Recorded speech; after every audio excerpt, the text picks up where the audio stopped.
Bienvenue dans ce hors-série de l'Architecte de l'âme, c'est-à-dire quelques épisodes où j'en profite pour recevoir les autrices en entrevue du collectif Là où poussent les lotus. Dans ce collectif, les autrices vont venir se mettre à nu pour toi pour parler de leur chapitre en toute vulnérabilité. Mais d'abord, qu'est-ce que c'est Là où poussent les lotus? Tu dois savoir que c'est un collectif d'écriture qui va être inspirant. C'est comme une bible d'inspiration. 21 femmes, 21 histoires, 21 visions, 21 transformations. L'idée de base nous avait été donnée de participer à ce collectif pour pouvoir raconter un moment charnière dans nos vies. On devait parler de nous en peu de mots, 5000 mots, pour raconter un moment où on a eu des prises de conscience importantes et où notre vie s'est transformée. On appelle ça en anglais le moment game changer. Au départ, tous des inconnus, nous sommes devenus des rencontres d'âmes. Nous avons laissé la vie nous connecter ensemble pour développer de belles amitiés, pour développer une grande complicité et pour apprendre à se raconter. Bien sûr, je ferai partie du collectif des autrices, mais j'avais envie de faire un hors-série pour te les présenter chacune leur tour, leur donner chacun leur petit moment pour que tu puisses les découvrir et voir si leurs histoires piquent ta curiosité pour te procurer le collectif. Inspirée et inspirante, ces femmes de cœur te partagent et te dévoilent avec vulnérabilité et tout leur amour, un bout de leur chemin vers la liberté et la paix intérieure. Laisse-toi transformer dans leurs univers riches en émotions et en expériences et viens découvrir tour à tour les autrices de Là où poussent les lotus. À tout bientôt! Allô, allô! Aujourd'hui, une autre belle autrice du collectif Là où poussent les lotus vient nous jaser, vient se mettre à nu pour nous dans nos oreilles, parler de son processus d'écriture avec son chapitre dans ce beau collectif. Et aujourd'hui, quelqu'un de vraiment spécial, quelqu'un que ça fait probablement 15 fois que tu entends parler parce que c'est l'initiatrice du projet. C'est ma nouvelle amour de cœur parce que je tripe sur elle ben raide. J'ai hâte de la recevoir. C'est une âme extraordinaire, une femme qui est rassembleuse. Je l'ai mentionné, celle qui a créé le projet et aussi celle pour qui il n'y a pas eu d'entrevue parce qu'elle nous a tous reçus sur son groupe dans Facebook, chacune à notre tour. Et aujourd'hui, c'est à son tour d'être l'invitée. Nathalie Beaulac, bienvenue! Merci, allô, merci Mélanie, comment tu vas? Je vais très bien, et toi? Je vais extraordinairement bien. Bon, dans le fond, c'est un mot que j'utilise souvent, extraordinaire, parce que je pense que juste le fait d'être là, chaque petite expérience de la vie, chaque respiration consciente est extraordinaire en soi. Fait que la vie, c'est extraordinaire. Avant de se lancer, je veux te poser une petite question, juste parce que toi, tu nous as toutes reçues et c'est la première fois que tu es reçue dans le cadre de ton processus d'écriture. Comment tu te sens d'être reçue là, que c'est à ton tour de répondre à des questions? Mais j'ai l'impression que c'est ma fête. C'est ma fête. Yay! Ouais. Juste pour le bénéfice de nos auditeurs, est-ce que ça te tente de te présenter rapidement? Comment, en fait, as-tu envie de te présenter aujourd'hui? Ben, premièrement, je suis Nathalie Beaulac, ça a été dit. Je pense que c'est mon étiquette préférée, juste mon nom, parce que je suis un univers en soi. Tu sais, je crois beaucoup à la vibration, à la loi de la vibration, à la loi de l'attraction, puis que je fais beaucoup confiance à l'univers, puis j'aime dire que je suis un univers en soi. Sinon, dans les autres étiquettes que j'aime bien, c'est celle d'une fille de buffet. Fait que moi, j'aime ça, goûter à tout. Puis, je te confiais un petit peu plus tôt, hors micro, que je suis une fille de petite vite. Fait que moi, j'aime plein de choses intensément, que ce soit l'écriture. Dans mes entreprises, je fais de la correction de texte, je coach des auteurs spirituels. J'ai une entreprise aussi de coaching de vie. Je fais du coaching holistique. Donc, j'amalgame plein de modalités pour le plus grand bien-être de mes clients. Je suis énergéticienne, praticienne en lithothérapie. Je suis aussi alchimiste en déparasitage énergétique. Et tout nouvellement, depuis cette année, je suis aussi coach de bateau dragon. Ça n'a rien rapport avec le reste, mais j'aime goûter au grand buffet, à tout ce que le grand buffet de la vie nous offre. Fait que Oh, voilà. wow! Quelle belle présentation. Ça donne le goût, hein? Ça donne le goût de toucher à tout. Puis c'est ça que j'aime, c'est qu'on n'est pas obligé d'être pris dans une seule chose. On a le droit d'avoir le goût de toucher, de savourer, de croquer dans la vie, d'expérimenter plein de choses. Ah oui. Puis présentement, autour de moi, il y a beaucoup de femmes entrepreneurs. Puis, dans le contexte dans lequel on vit présentement, il y en a beaucoup qui sont déchirées à faire des choix de est-ce que je continue dans mon entreprise ou est-ce que je dois retourner salarié? Puis, pour elles, c'est un choix déchirant à faire. Puis, ce que j'ai toujours le goût de leur répondre à ces belles femmes-là, c'est et si tu n'avais pas à choisir un ou l'autre, mais que tu pouvais être l'une et l'autre? Et si tu pouvais trouver une harmonie en étant et salarié et entrepreneur? Puis personnellement, moi, depuis que j'ai fait ce choix-là de vivre paisiblement dans les deux mondes, ma vie est tellement plus extraordinaire, expansive et moins stressante. C'est Je seconde, je vis la même chose. On a le droit d'être un mini-wheat. oh, tellement, tellement, tellement. Ouais, je suis pas mal le côté blé entier là, dans ma vie de salarié, puis le côté givré dans ma vie d'entrepreneur. Ben oui, c'est souvent ça, hein? C'est cadrant, souvent les entreprises. Fait que on se permet la créativité d'un autre côté. Oui, tout à fait. Tout Mais dans tout ça, là, t'as pas nommé auteur où tu te voyais là-dedans par ah, rapport à ça, avant là où poussent les lotus? ben, tu vois, c'est justement, j'aime ça que tu poses cette question-là, mais Mélanie, merci. Parce que, dans le fond, c'est un rêve de petite fille, tu sais, d'écrire un jour, puis je me disais, un jour, je vais écrire. Un jour, je vais écrire ma vie. Ou un jour, je vais écrire des histoires. Puis, dans ma vie de salarié, ça fait 25 ans que je travaille dans les écoles secondaires. Je suis enseignante de français. Je suis enseignante de langue, de français et d'anglais. Puis, j'ai fait la formation aussi en traduction. Puis, depuis 25 ans, je forme des scripteurs. J'accompagne justement des adolescents à dans leur processus pour mieux s'exprimer, pour être plus créatifs, pour laisser libre cours à leur imagination, à leur message. Puis il y en a quelques-uns là-dedans qui sont justement lancés dans l'aventure d'écrire des romans, d'écrire de la fiction. Puis ça, c'est vraiment extraordinaire, tout ce qui se passe là. Puis moi, je me suis jamais comme considérée une autrice, malgré que j'ai écrit plusieurs exemples pour les élèves, puis je les ai aidés à alimenter leur écriture.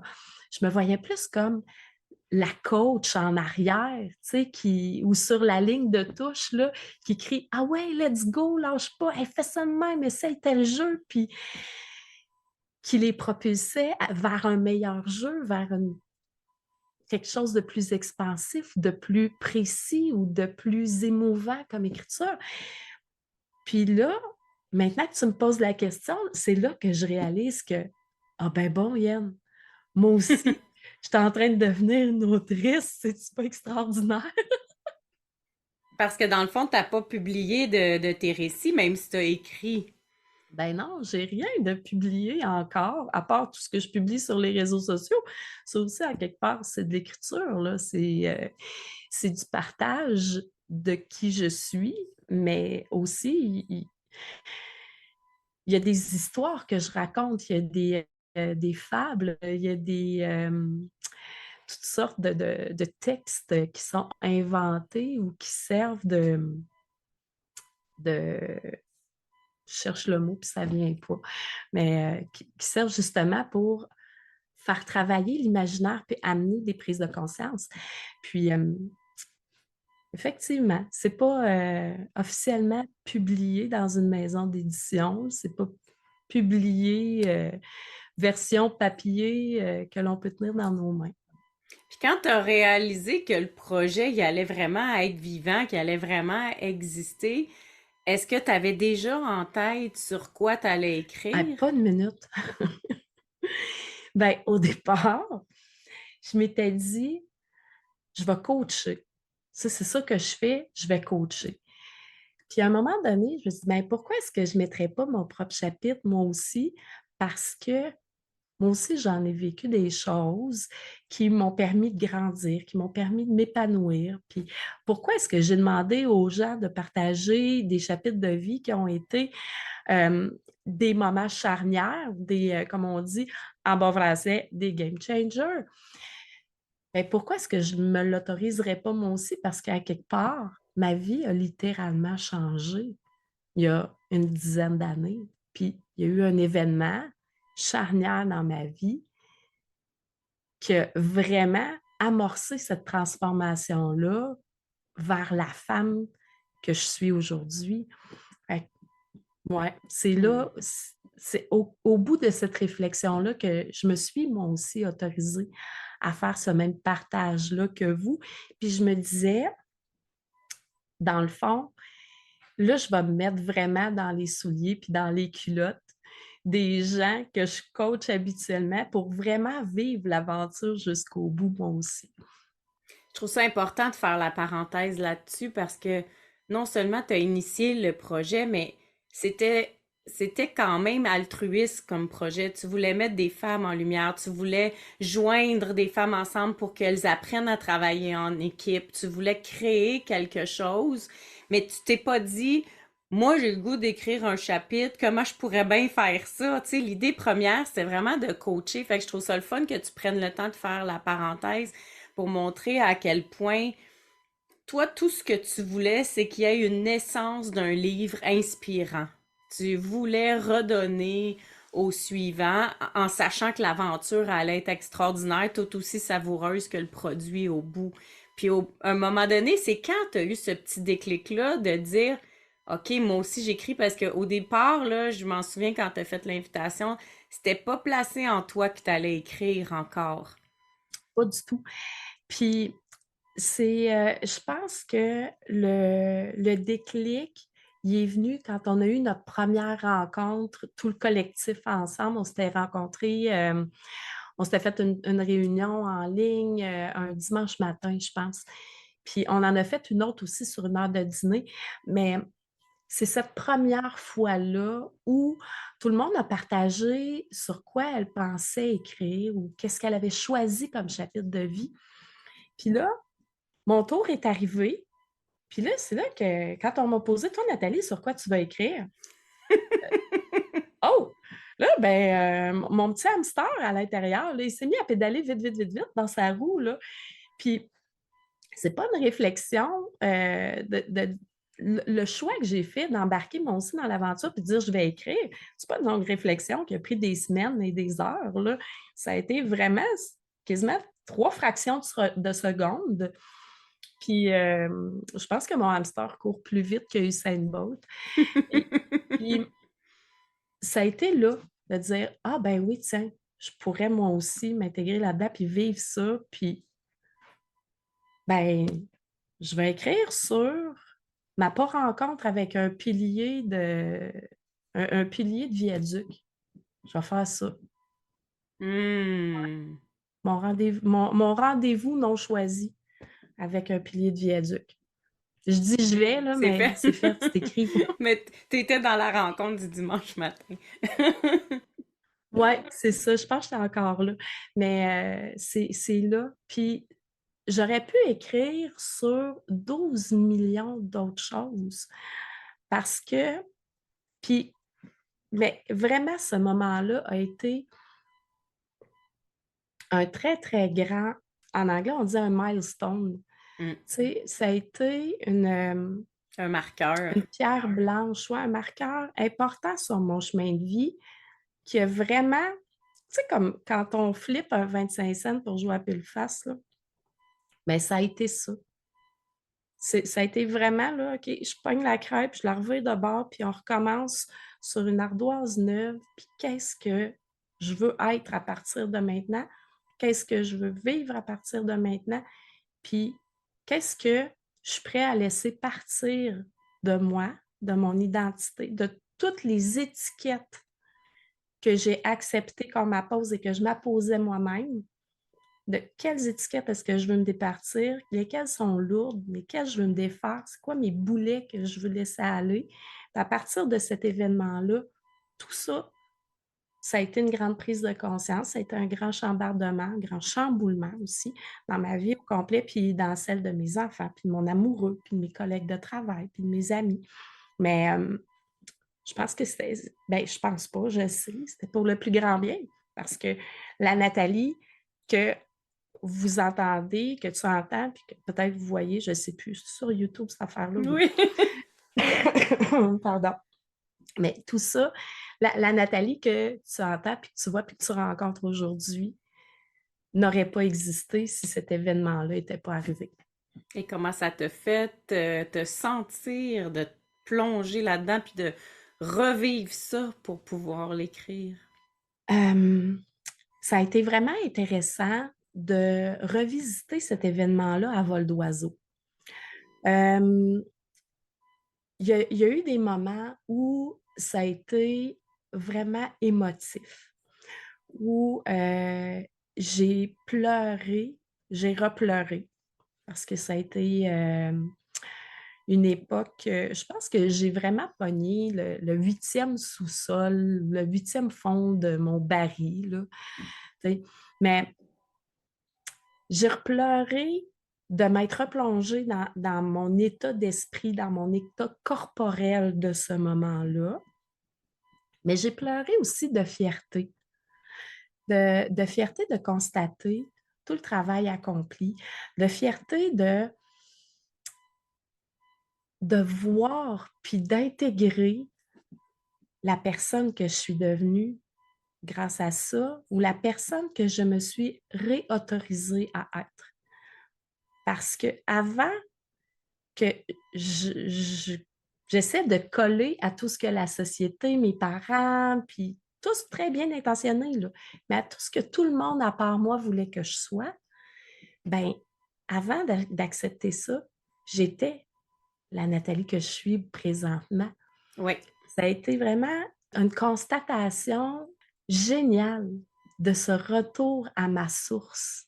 C'est ça que je pense que qui a été le plus percutant dans cette revisite-là de ce chapitre-là de ma vie. Dirais-tu que c'est comme la conscience de quand t'as osé, tu dis revenir à toi, mais à ce moment-là, tu savais pas que tu revenais à toi, fait que tu osais te réinventer dans le fond. Toi, tu pensais que tu te réinventais, mais dans le fond, tu revenais, puis là, le fait de réaliser ça, c'est comme si tu avais un outil pour te mesurer, Effectivement. voir tes progrès. Oui, ah oui, ça, l'outil de mesure, j'aime vraiment ça que tu utilises cette expression-là, parce que dans le fond, toute l'histoire de ma prise de conscience est arrivée par une question. C'est tellement puissant, la question, si ça ouvre un champ de possibilités infini. Mais la question qui m'a été posée, c'est quand est-ce la dernière fois que tu as été heureuse, Nathalie? Puis mon grand désarroi, c'était de ne pas savoir c'était quand. C'était de ne pas Hmm. être capable de le nommer instantanément. Puis ça a été challengeant, mais en même temps, ça a été une grande prise de conscience, puis un beau moment pour revisiter, puis toute ma vie, puis d'aller replonger, d'aller reconnecter avec ce moment-là où j'avais été heureuse, puis de me rendre compte que, mon Dieu, ça faisait quelque chose comme 25 ans que j'avais pas été heureuse. J'avais vécu 25 ans de ma vie sans être pleinement heureuse comme ce moment-là que j'avais identifié comme étant la dernière fois où j'avais été pleinement heureuse. Puis, à partir de là, mon processus de guérison, si on peut dire, a été cette recherche-là. C'est comme si ça avait été le X sur ma carte au trésor que je devais atteindre par toutes sortes de moyens. Mais, ouais. Puis, dans le fond, ce X-là, ben, était le marqueur, dans le fond, de la fin de toute cette époque-là où j'avais été totalement moi, totalement heureuse, totalement dans le non-jugement, ni de moi, ni des autres. Hmm. Puis c'était à partir que de cette reconnexion-là avec cette capacité-là d'être dans le non-jugement, qu'on se permet d'être totalement soi, Oui, qu'on trouve le bonheur, puis qu'on réussit à être heureux malgré. Parce que là, le fait d'être heureux, là, on va se le dire, tu sais, ça ne veut pas dire que on n'a pas de problème financier, ça ne veut pas dire qu'on n'a pas de friction avec nos enfants, ça ne veut pas dire qu'on ne passe pas des nuits d'insomnie parce qu'on s'inquiète pour telle personne, ça ne veut pas dire qu'on n'est pas jamais malade. Ça n'enlève absolument rien aux écueils de la vie, exact. mais ça veut dire que mais par contre, quand on est profondément heureux, mais on le sait que tout ça aussi passera. Puis ça, c'est quelque chose de précieux. C'est quelque chose de précieux. Puis c'est aussi, je pense, dans qu'est-ce que j'entends dans ce que tu nommes, c'est que là, tu as été capable d'avoir du recul sur ton parcours pour voir là où tu as appris, mais je pense que ce que tu nommes de plus grand, c'est tout ce bout-là où tu n'étais pas toi-même, où tu étais moins aligné. C'est d'apprendre à se pardonner d'avoir fait ce détour-là. Oui, Puis est-ce que ta réécriture t'a permis d'avoir cette paix-là à l'intérieur de toi? totalement.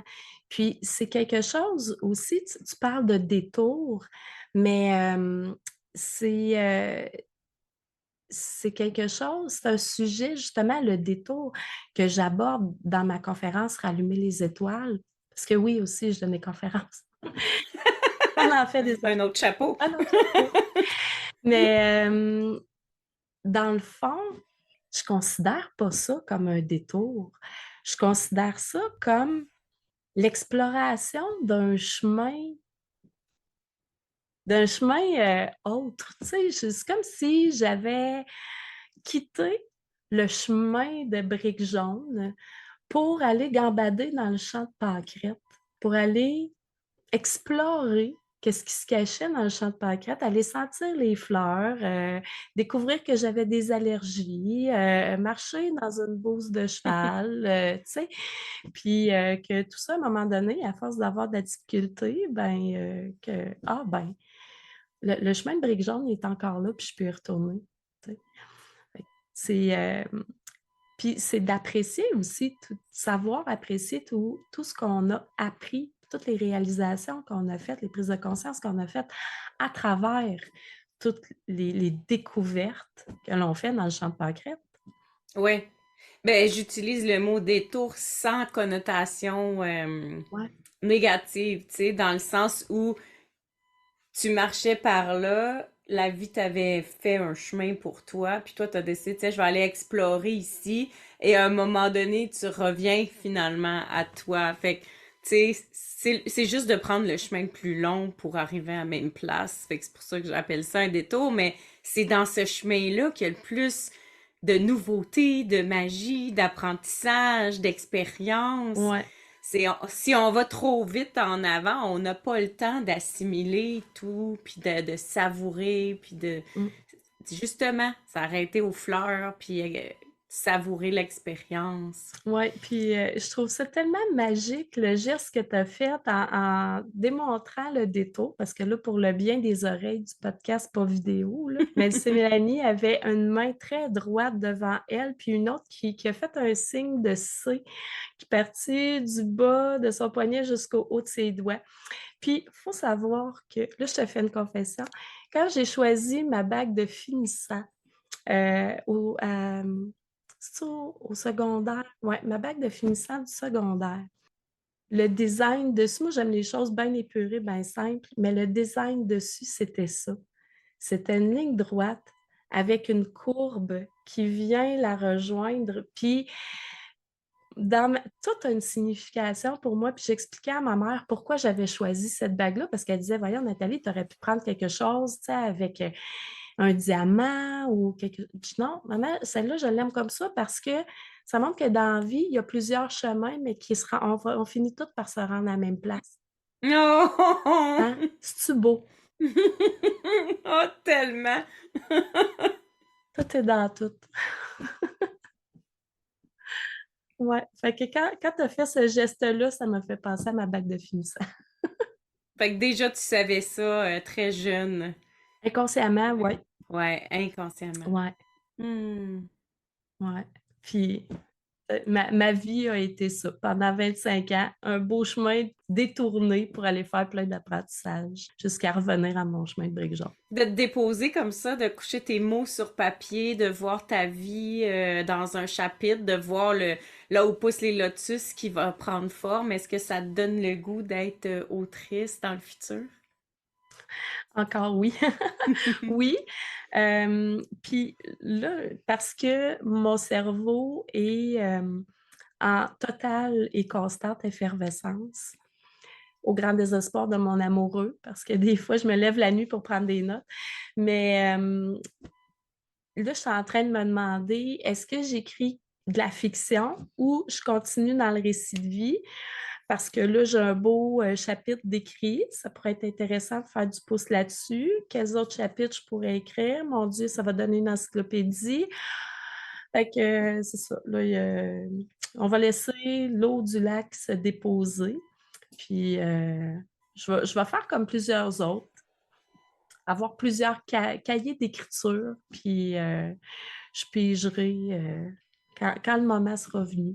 Je pigerai ou quand je serai accompagnée par quelqu'un qui va avoir le même rôle que moi j'ai présentement avec les autrices des Lotus. Mais ouais, parce que c'est sûr que moi, je suis une fille d'équipe. En plus d'être une fille de buffet, je suis une fille d'équipe. Parce que tu disais, je suis quelqu'un de rassembleur. Donc, Oui. moi, j'ai beaucoup de plaisir à interagir avec d'autres beaux humains.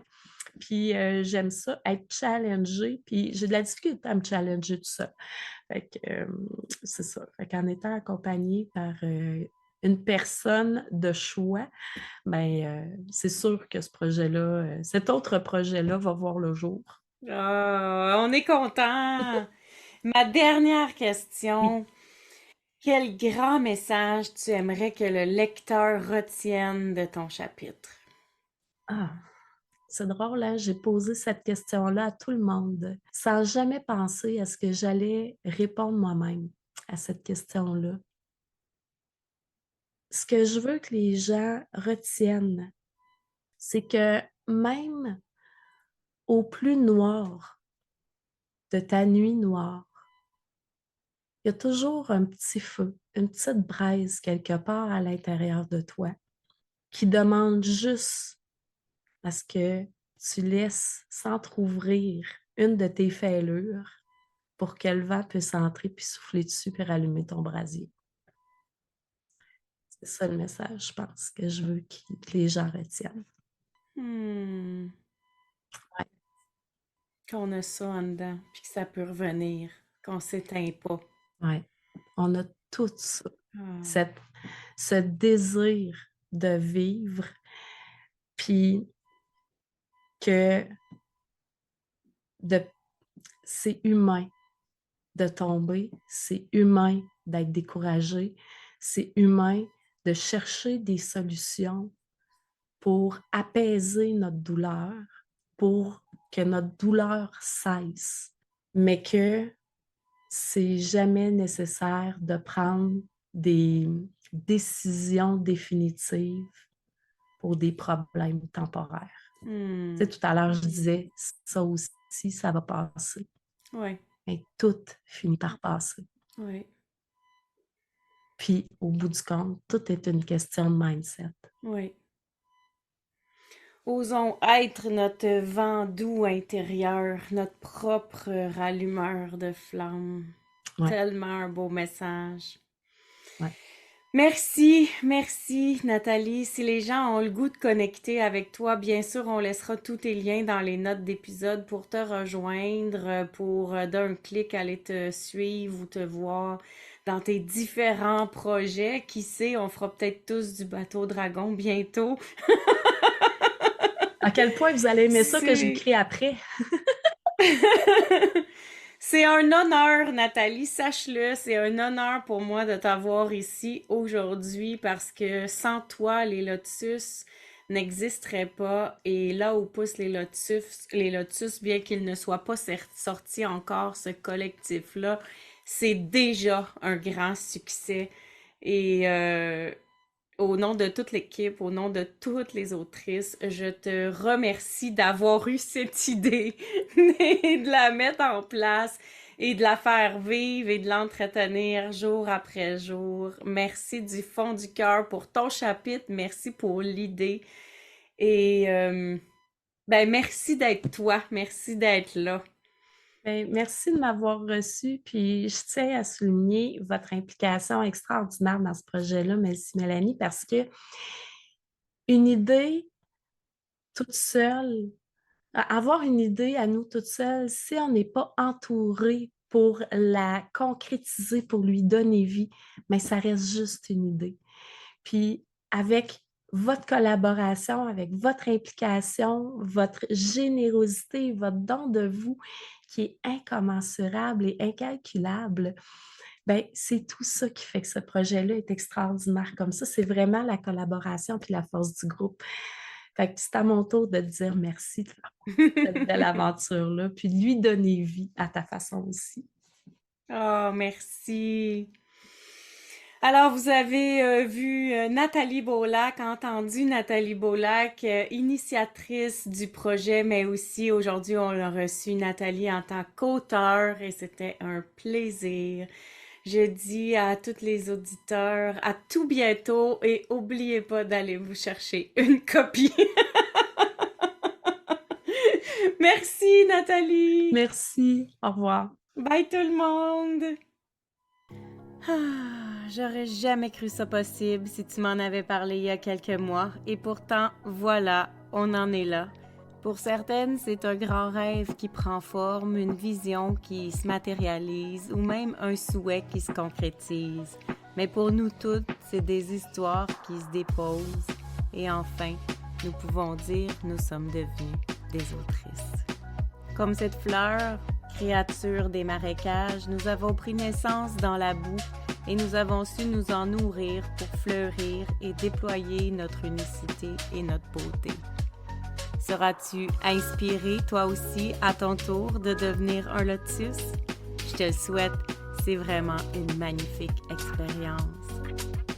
Et si tu veux un accès direct à ta copie, tu peux aller sur melcy.podia.com/lotus ou visite le www.melcymélanie.com dans la section livres pour tous les détails. À tout bientôt!